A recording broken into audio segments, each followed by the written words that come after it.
un niveau serait effectivement donc de les représenter de façon cartographique. Maintenant, la dernière fois, il a dit il y a plusieurs manières donc, de, de représenter vos risques, notamment de cartographier vos risques. Il y en a, vous pouvez faire ça sous forme d'histogramme. Mémoire, mémoire, mémoire. Voilà, vous pouvez faire ça sous forme d'histogramme, tout comme sous forme donc, de nuages de points, un peu ce que nous sommes en train de faire. Moi, je vais vous montrer rapidement moi que j'ai eu à faire. Bon. Ok, bon, ça par exemple, c'est un rapport de stage, c'est un rapport d'évaluation des risques professionnels. Voilà, ça par exemple, aussi c'est une cartographie. C'est une cartographie, on peut bien voir plus ou moins ici les différents niveaux de risque. Ici par exemple, voilà, on peut voir les différents niveaux de risque. C'est aussi une cartographie, c'est une représentation. Mais nous allons faire autrement. Donc ça, ce qu'on a vu là, c'est par histogramme, par exemple. Donc ici, on va faire autrement. L'objectif pour nous ici, c'est de retrouver des présentations comme ceci. Ou bien, bon, ça aussi, on peut le faire. Donc ça, on a représenté les différents risques comme ça, ceux-là. On les a représentés dans ce graphe-là en fonction des différents niveaux de risques. Ensuite, si l'objectif est recherché actuellement, voilà, c'est un truc comme ça. Voilà. Et là, du coup, ici, on a, pour l'exemple d'hier, on a pris le laboratoire et c'est un exemple qu'on a pris. On a dit, bon, OK, certainement au laboratoire, on peut avoir les risques qui sont là, par exemple. On peut avoir les risques de chute d'objets, de coupure, de brûlure, de lombalgie, de troubles musculo-squelettiques ou même de chute de hauteur, par exemple, d'inhalation, d'étatonisation et ainsi de suite, ainsi de suite. OK. Et là, du coup, on a pris exemple de labo. Hein. On suppose que le chef de mission, le chef de labo, lui, quand il se déplace, il est, il est soumis justement au risque d'accident de circulation. Bon, voilà. Parce que aussi, quand vous faites une évaluation des risques, vous devez tenir compte de toutes les missions. Quand vous prenez par exemple le poste de travail, donc si par exemple l'opérateur fait souvent donc, des allers-retours en dehors de son poste de travail, dans le cadre du travail, bon, ben, il faut en tenir compte. Et voilà. Parce que quelqu'un pourrait me dire, non, mais pourquoi est-ce que on a un accident de circulation au laboratoire? Ouais, peut-être le chef de labo, lui, il sort tout le temps. Il sort tout le temps, il s'en va sur chantier ou bien il s'en va ailleurs. OK? Bon, peu importe. Bon, dans tout cas, c'est un exemple. C'est pour ça d'ailleurs qu'il y a quelqu'un qui avait dit de reprendre tout ça. Parce qu'on n'a pas vu plus ou moins. Je pense que c'était M. Ouattara, n'est-ce pas? Donc, ce qu'on va faire, je prends d'abord mes risques. Mes risques sont là. Mais étant donné que nous, on est en train de faire, donc le risque, évidemment, il est fonction on va dire, de tout ça. D'abord, le risque est fonction de trois éléments normalement. La première des choses, c'est la probabilité ou la fréquence. D'accord? Et la deuxième des choses, c'est la gravité. Ensuite, vous avez le risque brut. Mais en même temps, pour avoir le risque résiduel, donc le risque auquel on est confronté dans l'entreprise, on a obligé de tenir compte de la maîtrise existante. Donc, c'est maîtrise ou taux de couverture. Donc, ça dépend de comment est-ce que vous l'appelez. Le plus important, c'est de savoir définir donc des critères par rapport à l'évaluation de soi. C'est ça le plus important. Il y a d'autres qui vont partir essentiellement sur la base de mesures collectives et individuelles, par exemple. En tout cas, c'est aussi prédable. Dans tout cas, tout dépend de votre critère. Très bien. Donc, je disais que normalement, si vous avez fini donc d'évaluer vos risques, vous aurez des données relatives à la probabilité. Vous aurez également des données relatives à la gravité, normalement. OK? Maintenant, on a pris, bon, ici, j'ai juste utilisé une fonction qu'on appelle la fonction aléatoire, juste pour aller très rapidement. Et sinon, on pouvait mettre un à un ensemble. Voilà. Donc, ici, j'ai mis la fonction aléatoire. Je mets la même fonction ici et je tire. Voilà. Ici, c'est une formule dynamique. Et comme c'est dynamique, ce qui fait que si je clique quelque part ici, ça change. Si je clique quelque part, ça change. Donc, ce que je vais faire, je vais figer. C'est-à-dire que je colle, je copie, je colle comment on appelle ça, en valeur, simplement. Donc, c'est la valeur que j'ai collée. Ce qui veut dire que ça, là, ça va plus bouger. Donc, risque, on sait que le risque brut, c'est probabilité fois gravité. D'accord? Ça, je ne fais que tirer. Voilà. Donc, j'espère que jusque-là, ça va. Bon, maintenant, le taux de couverture également, c'est aléatoire.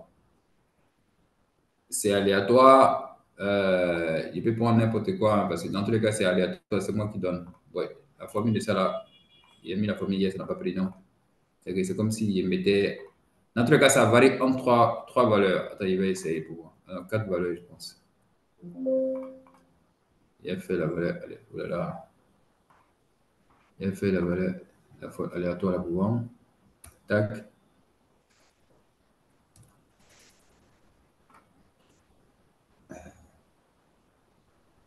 Là, c'est lequel? OK. 1, 1, 0,1,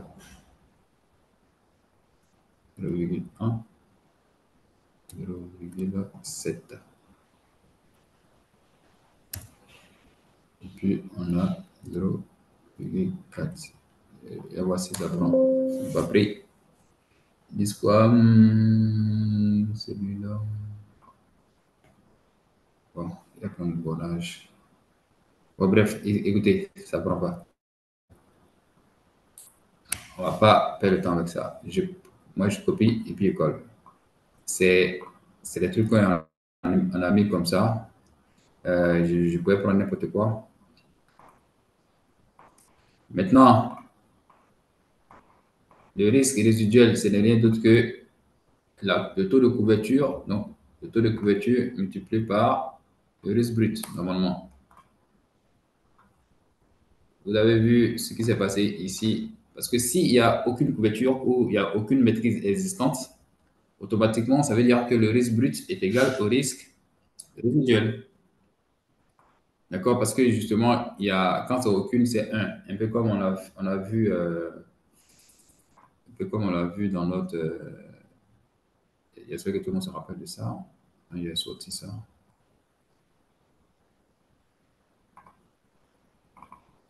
J'espère que tout le monde se rappelle de ça, de cette grille-là. Voilà, c'est ça. Couverture. Quand il n'y a aucune couverture ou aucune maîtrise, on a un. Quand on a faible maîtrise, c'est 0,7. Quand on a bonne maîtrise, c'est 0,4. Quand on a très bonne maîtrise ou maîtrise totale, c'est 0,1. Sachant que 0,7, par exemple, ça veut dire il y a soit une maîtrise technique, il y a soit une maîtrise organisationnelle ou soit une maîtrise individuelle. Donc, quand c'est 0,4, ça veut dire qu'il y a au minimum deux. C'est-à-dire qu'on a mesure technique et on a mesure organisationnelle. Mais quand c'est les trois, bon ben, ça veut dire qu'on a une couverture totale. C'est pour ça que je vous avais dit ici que, en fait, quand vous faites votre évaluation et que vous avez, dans la partie couverture, vous avez identifié deux ou bien un relativement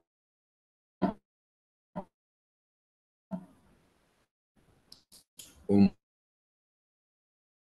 moyen organisationnel humain et ou technique, alors lorsque vous proposez donc vos nouvelles actions, il faut, il faut plutôt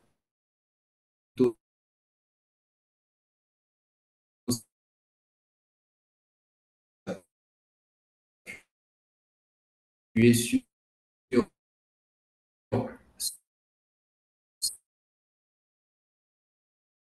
ce que vous n'avez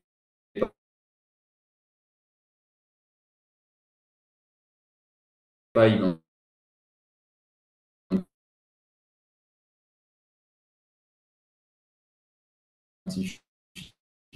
ce qui n'existe pas. On va maintenant faire ce qu'on a vu là par rapport à ça. La case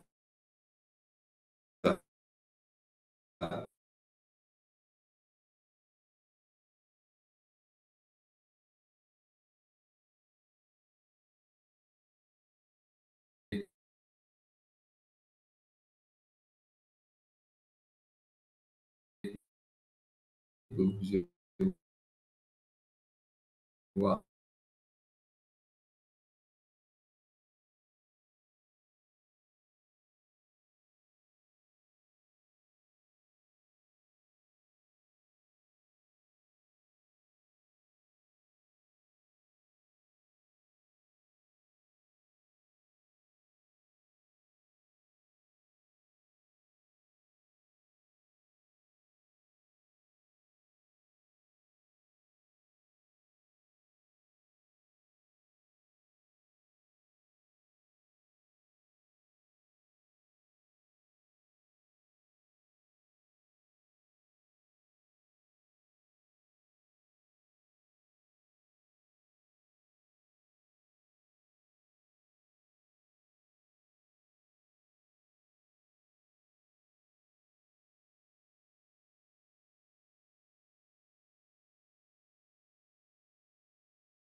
Ah, désolé, les gars, mon écran était parti.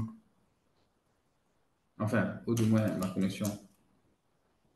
Donc, je vous disais que ici, par exemple, pour appliquer les couleurs là, c'est pas bien grave, mais vous venez je vais reprendre puisque la connexion était partie. Donc, ce que je vais faire, je vais venir sélectionner la zone ici.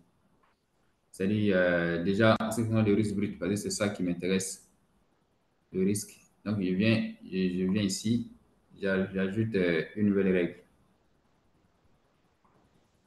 Je viens dans la nouvelle règle, là, vous avez plusieurs possibilités, hein, mais vous venez dans formule, parce que c'est une formule qu'on va mettre. Dans la formule, vous mettez égal, c'est la fonction et. Maintenant, ici, on a quoi? On a risque résiduel. Ouais, non. Ah non, risque acceptable. Attends, je vais tourner comme ça. Voilà. Acceptable, ça veut dire le risque est inférieur à 2. Donc, ce que je vais faire, on a mis et j'ai ouvert la parenthèse. Donc, je mets, venez voir ici. Ici, par exemple, la ligne qui est sélectionnée ici, par exemple, ouais, non. Enfin, d'abord, c'est la colonne L. C'est la colonne L. Donc, je vais regarder la ligne correspondante. Ouais, c'est la ligne correspondante ici, c'est. Je vais mettre un peu. Bon. La ligne correspondante, c'est ligne 23. Donc, ça fait L23. Donc, L23, je vais.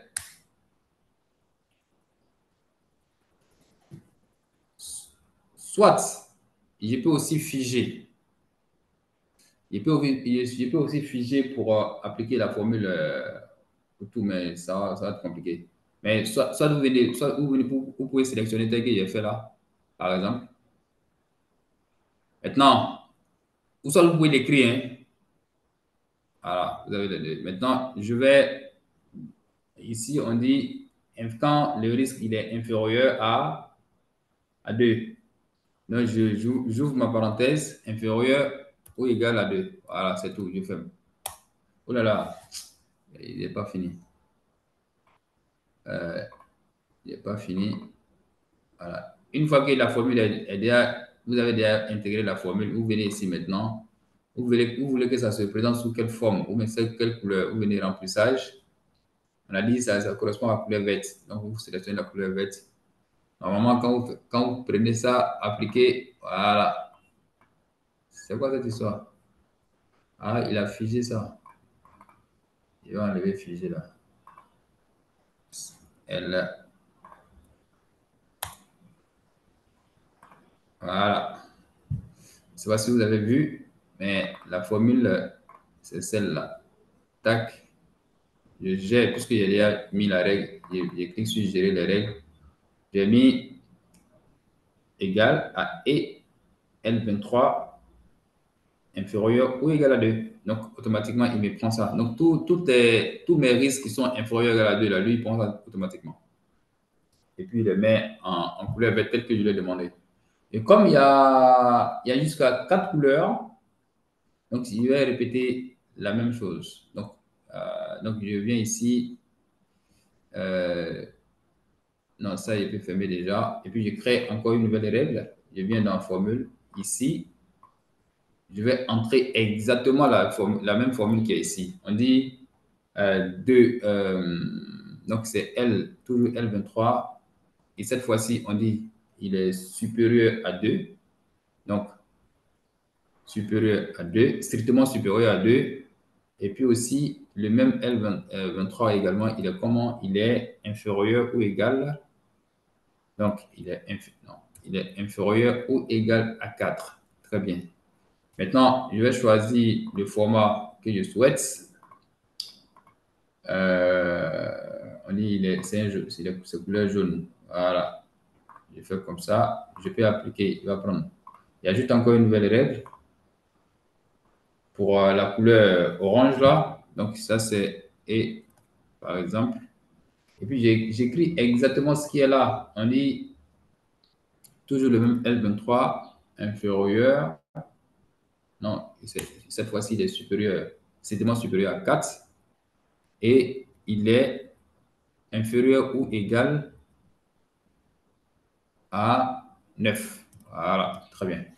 Et là, du coup, je choisis le format qui correspond. Là, ici, je crois que c'est orange, ça. Donc, je le prends et puis je l'applique. Il va prendre directement. Je prends aussi le tout dernier. On dit, bon, le tout dernier, attends, il va annuler d'abord. OK, il va bien sortir, vous allez voir. Voilà, le tout dernier, c'est celui-là. Voilà, donc je sélectionne toujours ma zone, hein, ma zone là. Donc ça veut dire que si ça descendait jusque là, je m'en fous, hein, je sélectionne jusque là où ça arrive, je m'en fous. Voilà, mais dès que vous appliquez en tout cas la formule, ça prend. C'est ça la bonne nouvelle. D'accord? Donc je sélectionne, voilà. Et c'est cette formule que je vais mettre maintenant. Je viens, tac, tac, tac, voilà. Je gère, cette fois-ci, je gère, puisqu'il est déjà là, les formules sont déjà là. Et je vais déjà ouvrir depuis ici. Tac, voilà. Donc ça, il est 23. Et cette fois-ci, on dit quand il est supérieur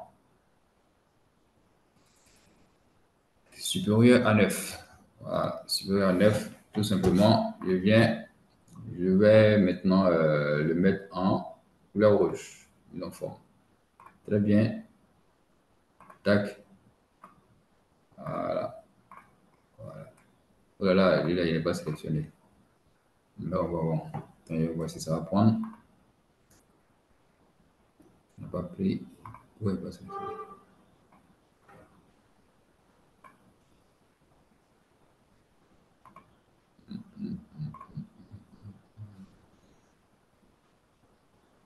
Ici.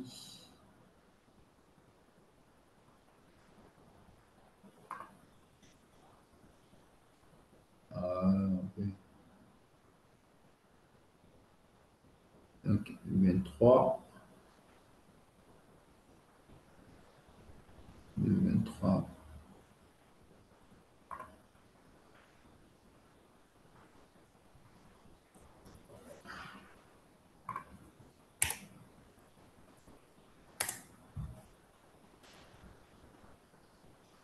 Pourquoi il n'a pas pris?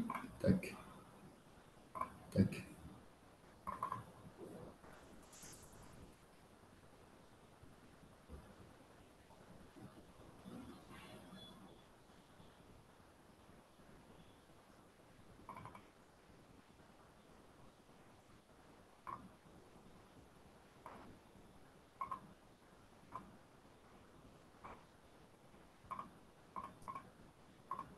Ouais, lui là, c'est un bébé. Il est galeux, hein, ce gars-là, celui qui est ici. Là. C'est quoi son problème? Ok, donc il va reprendre cette formule-là. Là. Tac, j'ai lui là, comme il ne veut pas, je vais le supprimer. Voilà, et puis je vais le recréer. Je viens ici, la formule, je dis bon, ok. Donc, et, tac, donc, on dit L, 23, 23, tac, tac, tac, tac. On a dit supérieur à 9.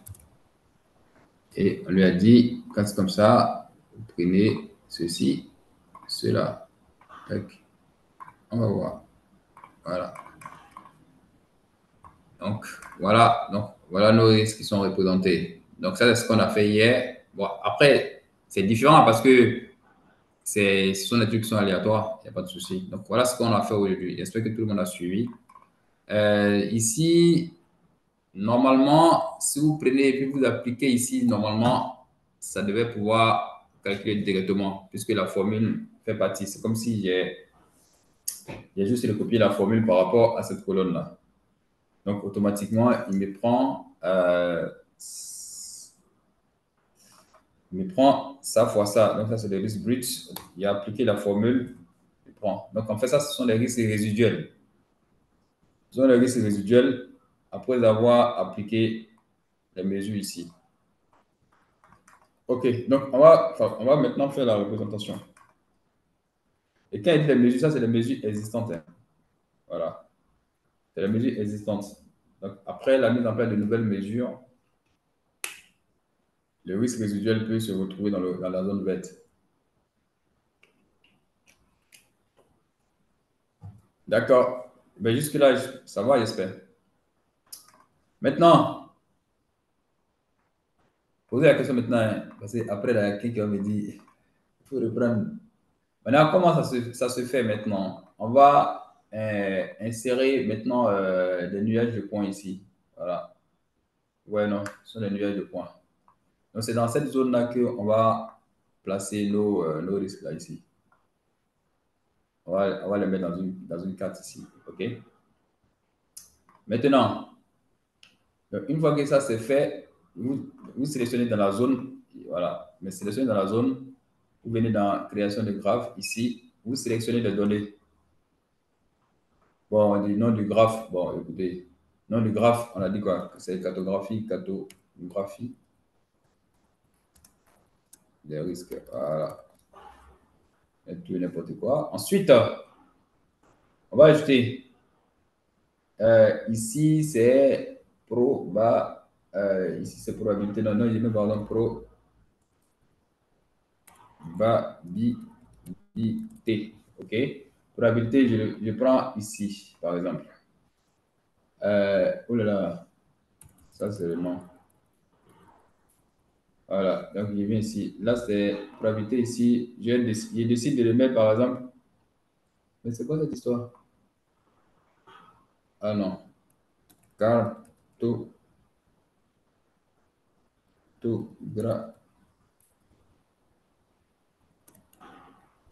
des risques.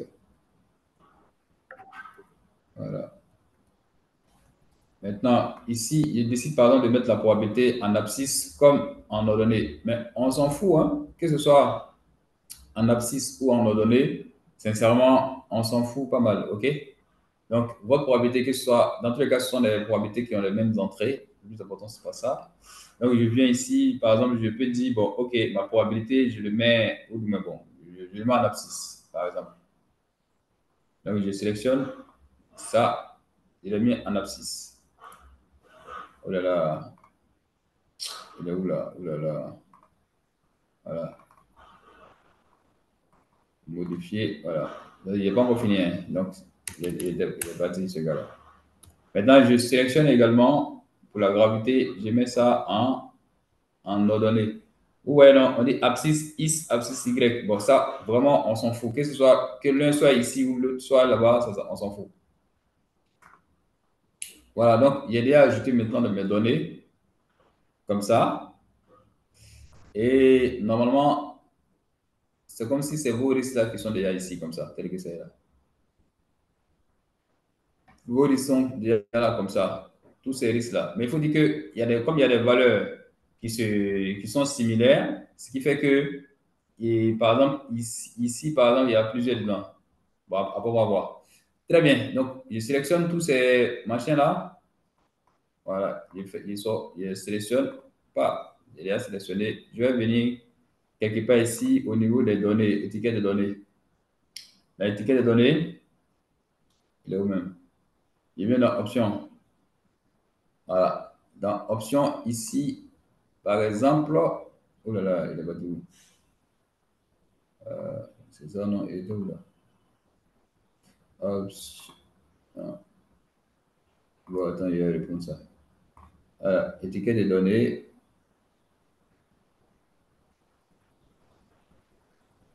étiquette de données, oui, c'est ça. Voilà. Option, voilà. Il est où ce gars-là? Tac, tac, tac. Voilà, c'est ici. Donc, je vais cocher valeur à partir des cellules. Et ici, parce que ce sont les risques là que je vais ramener là. Ceux-là, je vais les ramener de suite. Donc, si je fais ça, automatiquement, il se positionne. Donc, comme il se positionne, je vais enlever l'abscisse. Ça, donc automatiquement, j'ai que les risques ici. Maintenant, il y a deux choses. Comme je vous ai dit là, ouais, non. Les risques sont, les risques sont empilés les uns sur les autres. On s'en fout. Soit tel qu'ils sont dans le feuille, vous pouvez faire ça comme ça manuellement. Ou soit, quand vous sélectionnez un risque, par exemple, vous pouvez venir normalement. On peut venir voir sa position. On peut venir voir sa position. Il est où? Est-ce que c'est ici? Tac. En option d'étiquette. On peut venir voir sa position. C'est-à-dire que si vous voulez positionner en haut, en bas du point, quoi. Si c'est en haut, en bas du point, ça dépend de vous. Ça dit, par exemple, on dit quoi? À gauche, automatiquement, il se met ici. Si il met au centre, mais c'est pas quoi, il met ici, il met. Voilà. Mais la bonne nouvelle, c'est que tout ça là, vous pouvez le déplacer. Comme c'est pas beaucoup là, vous pouvez le déplacer. Voilà. Donc, pour ce point-là, vous avez plusieurs risques. OK? C'est pareil ici, ici aussi. Je vais les enlever là. OK. Donc, j'ai tout ça qui sont ici. Voilà. C'est pareil aussi pour ce bonhomme-là. Voilà. Très bien. Et puis aussi, je pensais que c'est ça seulement qui était superposé, hein. Voilà. Donc, on a ça. Maintenant, bon, ici, je vais le mettre. Ici, je vais le mettre, par exemple, où il est là. Attends. Option. Voilà. Option DAX.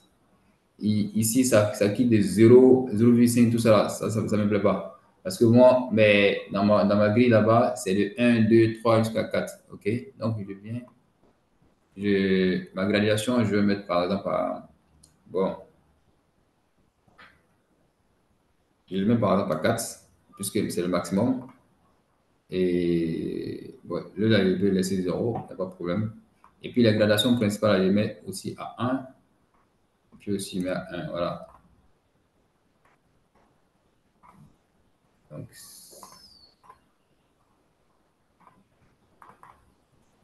Donc, ici, ici, ici, c'est pareil. 4, 1. Donc, normalement, vous avez ça. Et à partir de là, qu'est-ce que vous avez d'autre? Je peux enlever déjà les grilles, si ça m'enchante. Ils sont ici. Voilà. Je peux enlever les grilles là, si je veux bien. Déjà. Hop, voilà mon risque. sont en train de-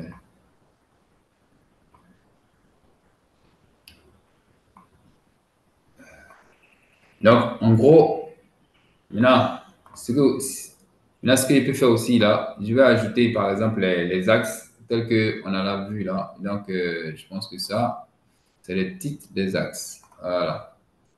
Ici, on avait dit, c'était là. On voit rien sur l'écran. Ah bon? Depuis quelle heure? Depuis tout à l'heure C'est ou depuis des longtemps? suites là. Ah, des suites là? Ouais, tout à l'heure là. Ah, d'accord. Ouais, ouais. Ok, merci pour le. Ok.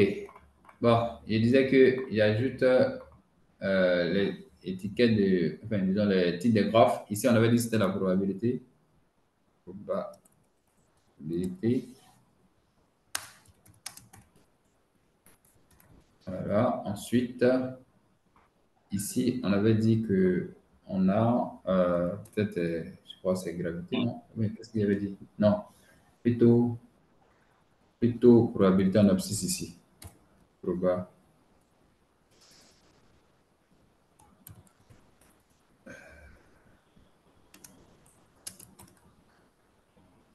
Bon, je peux aussi écrire et puis après, je vais changer les trucs, hein. Mais bon, on va aller tout doucement. Gravité. Voilà. Donc, vous avez votre probabilité, vous avez votre gravité ici. Donc, ici, par exemple, je sélectionne la case au milieu là. C'est-à-dire qu'en fait, zone de machin là, zone de présentation là, en blanc là. Et là, je fais clic droit. Tac. Clic droit. Bah, option de. Voilà. Donc, une fois qu'il fait clic, il y a ça qui sort. Mais je crois que quand il y a dupliqué dessus même déjà, ici, je viens, il duplique, automatiquement ça sort. Maintenant, je vais faire, choisir remplissage en. Je fais un remplissage en dégradé. Donc ça, c'est en dégradé, c'est la couleur par défaut qui est là. C'est la couleur par défaut. Donc ce que je vais faire, moi, je vais changer les couleurs là. Je vais changer les couleurs pour donner les couleurs de mon graphe. Et donc, ici, déjà, nous le même ça, dégradé, on a dit dégradé, oui, voilà. Et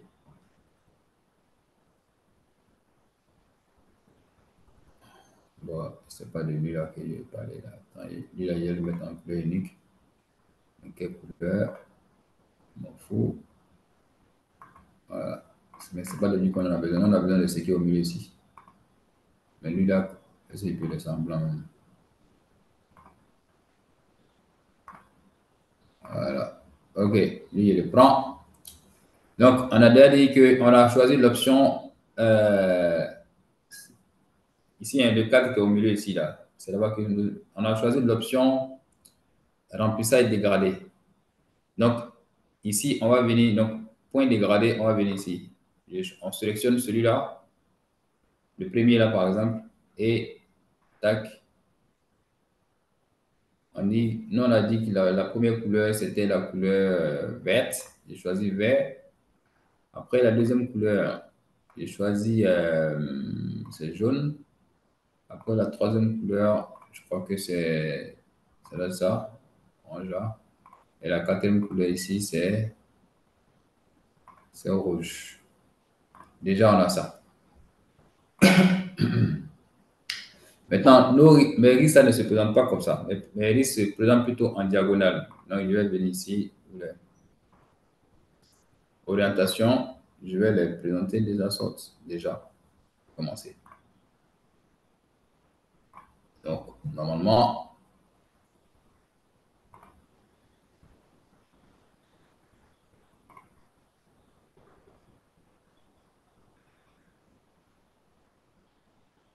ouais, ça c'est, voilà. Donc, voilà mes risques, normalement.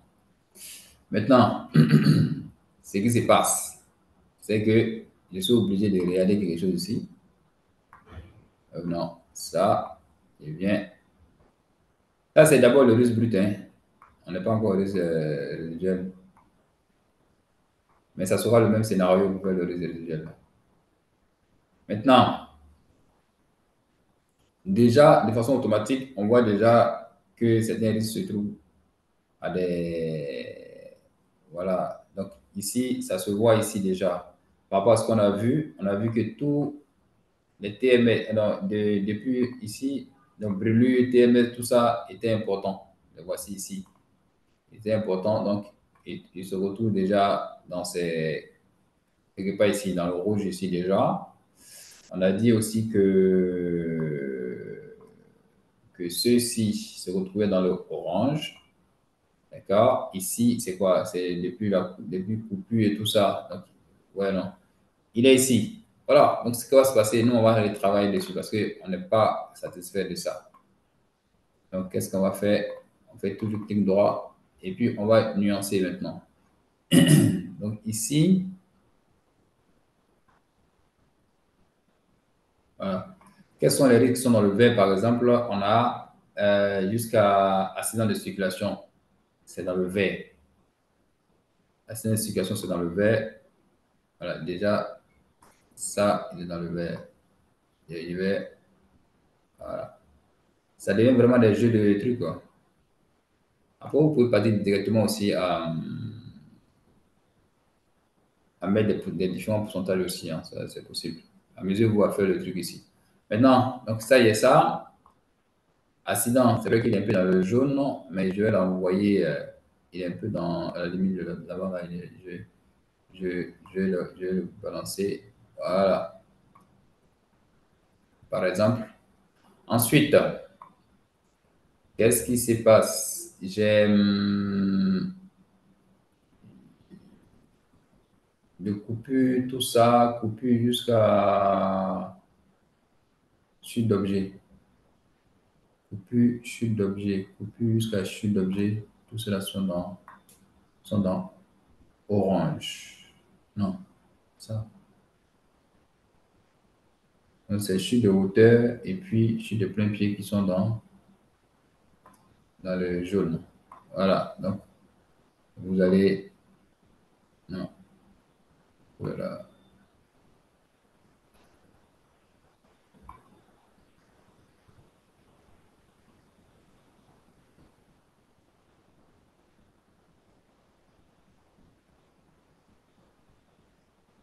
Voilà.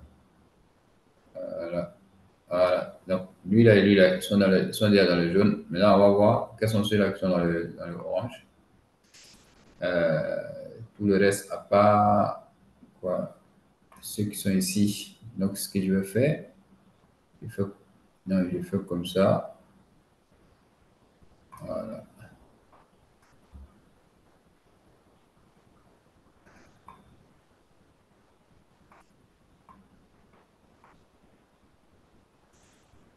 Voilà.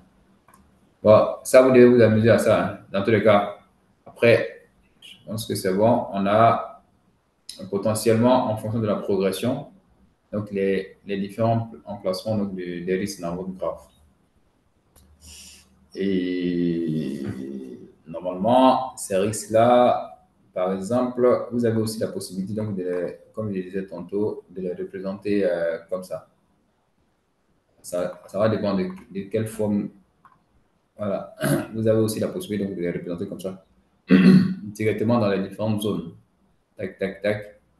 Vous avez cette possibilité. Mais on ne va pas faire ça aujourd'hui. On va peut-être faire ça demain. D'abord, je vous avais dit que il y a combien de... Il y a notre méthode pour pouvoir faire l'évaluation des risques, notamment la méthode qui considère les différents risques, notamment en étant chronique ou en étant accidentel. Par contre, on ne va pas pouvoir déployer ça aujourd'hui. Euh, Certainement le lundi prochain, parce que nous sommes vendredi, le lundi prochain, entre midi et 2, on peut dérouler ça. On pourra dérouler ça. Maintenant, ici, c'est bon, hein? Voilà. Mais après, vous pouvez embellir, présenter ça de façon intéressante. Même les ceux-là, vous pouvez les remplacer. Les risques comme ça, là, tels que vous voyez là, vous pouvez aussi changer leur forme. Aussi, ça dépend de vous. Euh, c'est pas ici. Non, pas ici non plus. Voilà. Normalement, au niveau des étiquettes, on peut aussi changer la forme. La forme, ici, ça c'est quoi ça? Sélectionner à partir de. On peut aussi changer de forme. C'est où ça?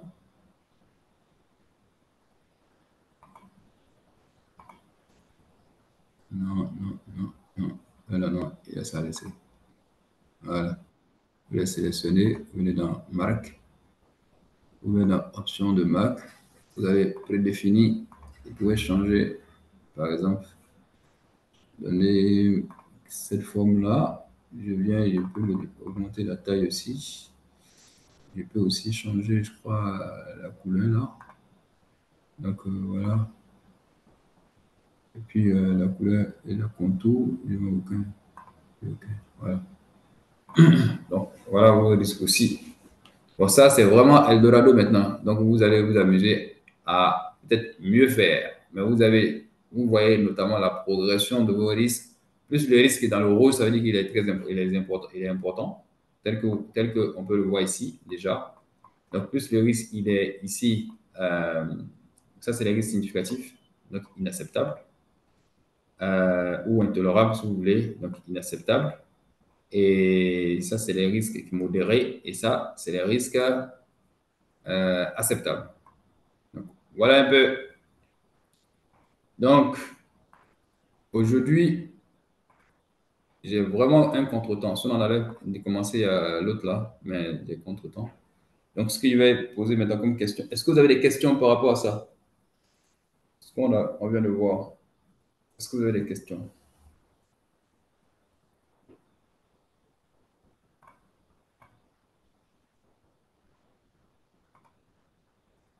S'il n'y a pas de questions, ça veut dire que tout le monde comprend. Et donc, ça veut dire que c'est bon. Monsieur Ouattara, c'est bon?